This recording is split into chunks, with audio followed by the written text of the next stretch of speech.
ভারতের নিট পরীক্ষার প্রশ্ন ফাঁস কেলেঙ্কারি ও দুর্নীতির প্রতিবাদে ককরোচ জনতা পার্টি বা সিজেপির শিক্ষার্থীদের তুমুল বিক্ষোভের মুখে অবশেষে পদত্যাগ করতে বাধ্য হয়েছেন দেশটির কেন্দ্রীয় শিক্ষামন্ত্রী ধর্মেন্দ্র প্রধান।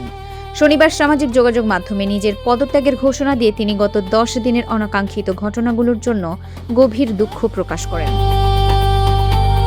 জানা গেছে, চলমান এই সংকট নিরসনে শনিবার বিকেলে সরকারি প্রতিনিধি জেপি নাড্ডা এবং জিতেন্দ্র সিংয়ের সাথে আন্দোলনরত শিক্ষার্থীদের তৃতীয় দফার বৈঠক হওয়ার কথা ছিল। কিন্তু সেই বহুল প্রতীক্ষিত বৈঠকের 1.5 ঘণ্টা আগেই শিক্ষার্থীদের শর্তহীন দাবির কাছে পুরোপুরি নতি স্বীকার করে মোদী সরকার। এর আগে নিট প্রশ্ন ফাঁসের জেরে সিজেপির পক্ষ থেকে সরকারের কাছে 3টি প্রধান দাবি উত্থাপন করা হয়েছিল, যার মধ্যে ছিল শিক্ষামন্ত্রীর পদত্যাগ, আন্দোলনকারীদের বিরুদ্ধে কোনো আইনি ব্যবস্থা না নেওয়া এবং প্রশ্ন ফাঁসের কারণে আত্মহত্যা করা শিক্ষার্থীদের পরিবারকে 1 কোটি টাকা করে ক্ষতিপূরণ প্রদান।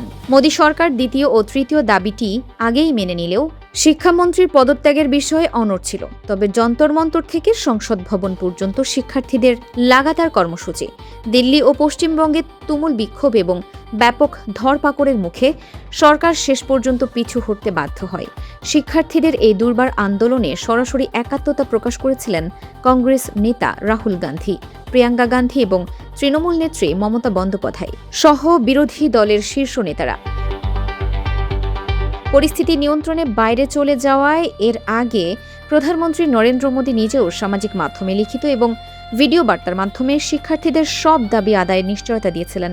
তবে শিক্ষামন্ত্রীর পদত্যাগ ছাড়া কোনোভাবেই আন্দোলন প্রত্যাহার করা হবে না বলে সিজেপি সাফ জানিয়ে দেওয়ার পরই সরকার বাধ্য হয়ে এই চূড়ান্ত সিদ্ধান্ত গ্রহণ করে। Farhan Anizam, desk report, Dinajpur TV.